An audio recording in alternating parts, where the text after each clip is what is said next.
Welcome back. Last week we talked about a Pan-Asian league combining the teams from Japan, Korea, Taiwan, and maybe China to form a 30-team major league of the Far East. Only natural that the next stop would be the Caribbean, home to 8 professional winter leagues, all in different countries, with a total of 61 ball clubs. As I'm sure you already know, most of these leagues take part in the Caribbean Series every year in February, where the champions from each league compete against each other and a champion for the whole Caribbean is crowned.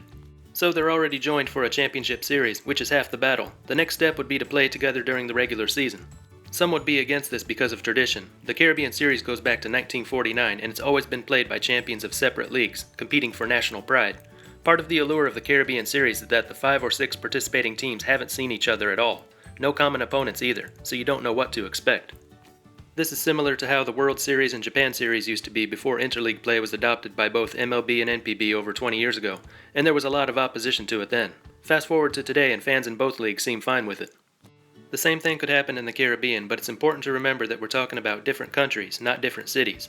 These countries all have their own leagues with long storied histories that they don't want to just abandon to join a single Caribbean league. So when putting this together, you'd want to make sure that each country can hold on to as much of their tradition as possible. Some of the obstacles that make a Pan-Asian league unlikely are not a problem in the Caribbean. Most importantly, there's not a big difference in the level of talent. Take last year's Caribbean Series. Of the 6 participating leagues, the Colombian League was regarded as the weakest, and in fact might be the weakest in the whole region. The Colombian champion, Vaqueros de Monteria, did lose all 5 of its games, but by an average score of 3.6 to 1.2, never losing by more than 4 runs. Easy to imagine them pulling off an upset or two. Maybe even a Cinderella run to the title, like Toros de Herrera did 2 years ago. They were the pro-base champions in Panama, also considered one of the weaker leagues. Also, there's not a big difference in the style of play. In Asia, you'd be combining a high-scoring hitters league with a low-scoring pitchers league. In the Caribbean, they're a lot more similar. And of course, they all share a common language. And there would be some problems unique to this region that don't exist in Asia. I'll get to those later. So you might be wondering, if they're already playing together for a championship series, what's the point of coming together to form a single league? Well, there are a lot of benefits to playing beyond your borders.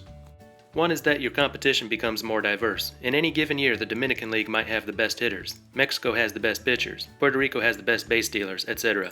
You're never going to have one league dominate in every single category.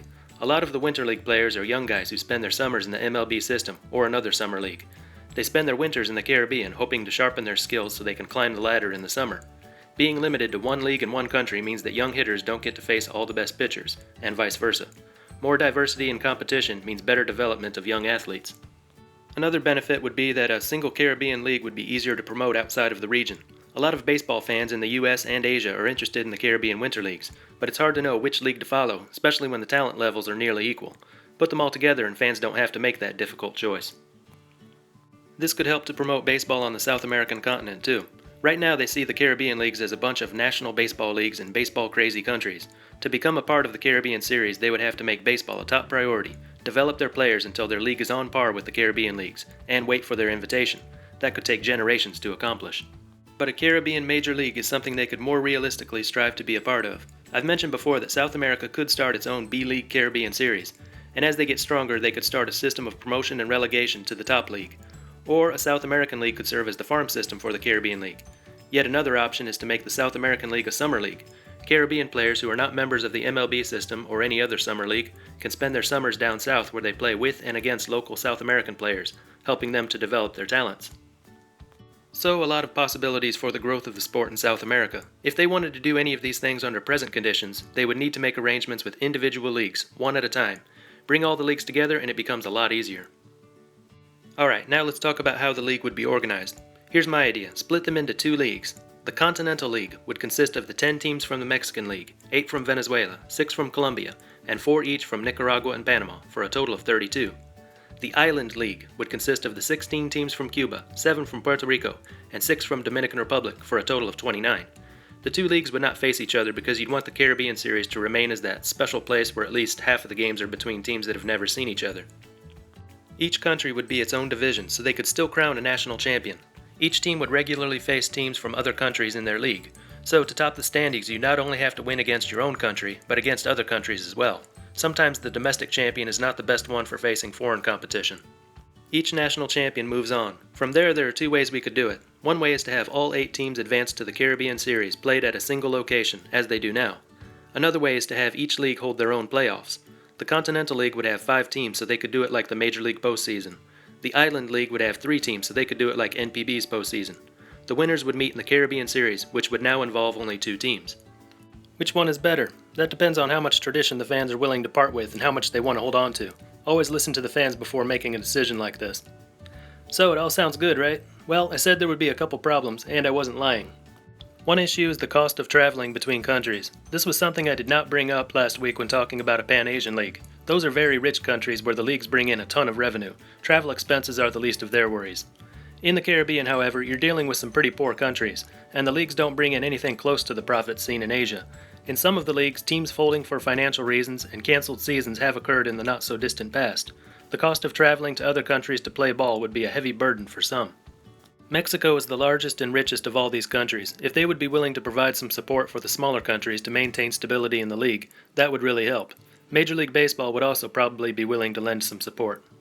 The other issue is the biggest one, politics. Asia has its own political problem, China, but the solution there is an easy one. Just remove China from the conversation.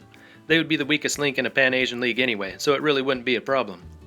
But the political problem in the Caribbean would be with one of its strongest members, and the one with the most teams, Cuba. Last year, the Cuban champions were unable to compete in the Caribbean Series because they couldn't obtain visas in time. They had to go through a third country to apply for visas to play in the U.S. territory of Puerto Rico.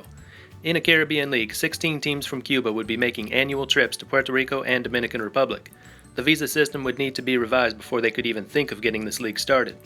Also, Cuba's league is not professional, so any trades or free agency between countries would not involve them. They could do it without Cuba. Wouldn't be the same, but they'd still have 45 teams. In that case, I'd move the 2 Central American countries over to the Island League. It wouldn't make sense geographically, but the number of teams in each league would be more balanced. And I would keep the Caribbean Series the way it is. That way you could invite Cuba to play against the 7 countries of the Caribbean Major League in the Caribbean Series. Anyway, that's all I've got for this one. Let me know in the comments what you think. Is this a good idea? Could it work? Is it at least more realistic than a Pan-Asian League? And how would it best be organized? Until next time, this is Baseball International. See ya.